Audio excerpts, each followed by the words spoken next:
You are a papa who just got the pause.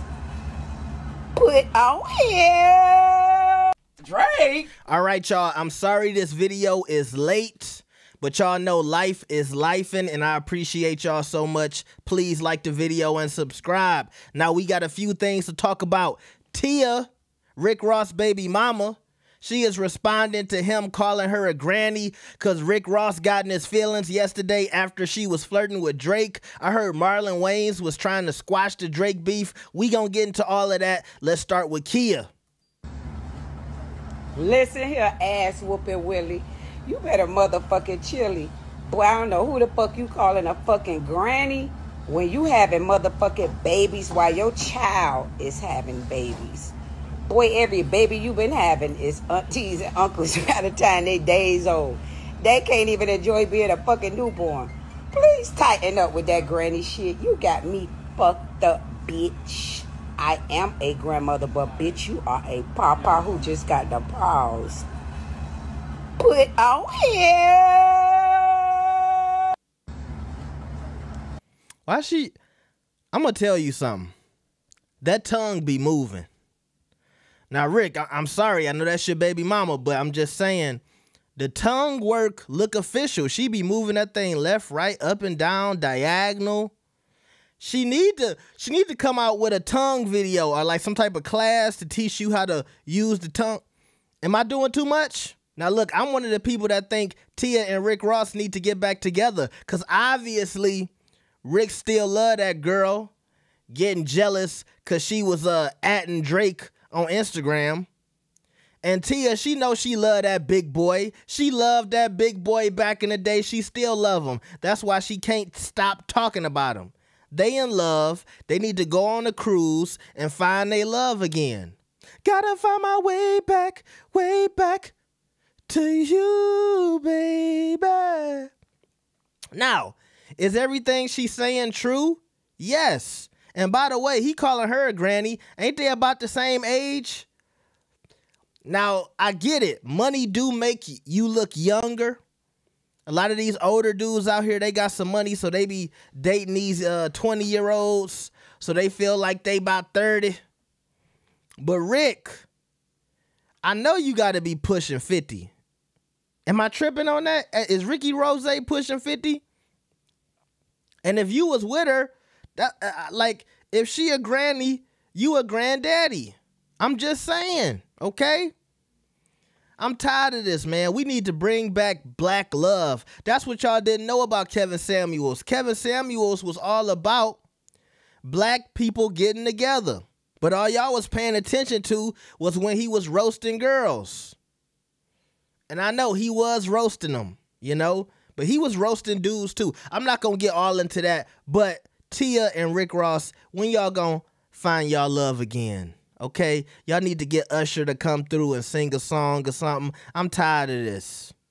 Now, earlier I told y'all Marlon Wayans was trying to squash the Rick Ross and Drake beef. He put out this on Instagram, or it might have been Twitter. I don't know which one. But he said, "Dear hip hop, it's all fun and games until people start getting hurt. Remember this, history repeats itself. I knew Tupac, I knew Biggie." Why niggas always want to say, I knew Tupac, I knew Biggie? I bet he say he was hanging out with them. Look, I partied with them. I hung out with them. Okay, like I get it. If you partied with them, I assume you hung out with them. He got to let people know, I was with them boys. I was with the legends.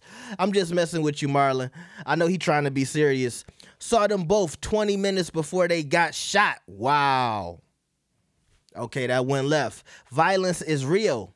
Everyone can be touched. Don't entertain the devil. I love Champagne Poppy. I love Rich Forever. I love Kendrick Lamar. I love LA Confidential. That's the game. And I say to all my brothers, there's enough for everyone to eat. Y'all need to do what J. Cole did. Walk away from the bullshit with peace, love, and with positivity. Life is short. Even shorter if you spend your energy on breaking each other down instead of building each other up. Hate seeing any of our kings at war. We are too few. Stop. And I say this with love. Always, OG. MW. What MW mean? But regardless, I feel like Marlon's heart was in the right place. But unfortunately, they not gonna listen to Marlon. They all feel like they're untouchable. So they feel like, hey, we can beef, but we not gonna get hurt. Even Rick Ross, let's be honest, you know, he got into a little scuffle, but he was protected. Nothing happened to him. You know what I mean? And I think, unfortunately, in situations like this, people don't learn until somebody gets seriously hurt. Then everybody want to wake up and say, oh, you know what? You right. Academics was talking about this yesterday. Everybody thought this beef was not going to involve any type of violence. I heard Joe saying, the great thing about this, Joe Budden, by the way, the great thing about this is, you know, Drake and Kendrick, nobody's going to get hurt. But what about the Kemps? What about them OVO boys? What about them Toronto boys? What about them LA boys? They itching to get into some shit. And the thing about J. Cole is, I honestly do think that it wasn't in J. Cole's heart to go at Kendrick and to be involved in this beef. But also, J. Cole don't run with no squad of gangsters. We have never seen J. Cole linked to any type of street presence.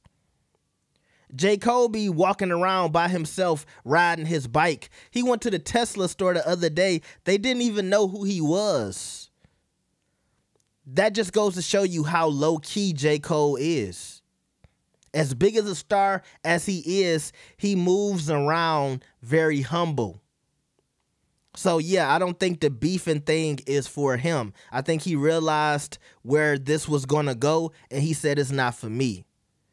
And I don't think Marlon Wayans understands the guys he mentioned, they not in J. Cole's situation. I think all of these guys feel like they got the streets behind them and they ready for war. Yes, even Kendrick. Even Kendrick. So it just is what it is. Meanwhile, even though Rick Ross had a little scruffle in Canada, he seems to be in good spirits. Every morning, glorious, the biggest boss. You alive, a beautiful day to be alive. Coming from the most beautiful city in the world. 305 in my yayo. Toast to all the winners. It's gonna be a beautiful day today. Get you a bottle of Luke Belaire. Let's do what we do today. All right, y'all know he got to promote that Belaire. I know some people like to think that Rick Ross is in a slave deal with that Belaire company. I think they're partners, and I think he's making a lot of money off of it, so he's willing to promote it anytime, everywhere, all day. Because who knows, a lot of that money you see Rick Ross spending, that might be Belaire money, okay? But he is not letting the quote-unquote beat down in Canada affect him. He is still standing 10 toes down. But I keep telling Ross, people are still feeling like you embarrassing yourself. People still think you're looking corny in the streets. I just don't like this for Rick Ross, man. But honestly, look, as our stars get older, we do start to see more of their personalities, not who they sell themselves as to the public, not the character that they promote. We start to see the real William. So I think a lot of people, they not used to seeing William. They used to seeing Ricky Rose. But we starting to meet William.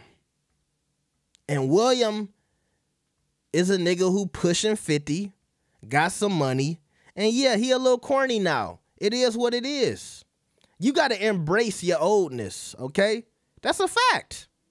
Let me know what y'all think about this. Like the video and subscribe. I love y'all so much. I appreciate y'all so much. Had to wake up today and say I am so thankful that anybody watches me on YouTube, because I know y'all think I'm corny too. It is what it is, all right? Like the video and subscribe. I'll see y'all next time. Peace. Hey, nigga, donate. Hit the super chat. Scan the PayPal. Hit the Cash App. Thank you. Have a blessed day.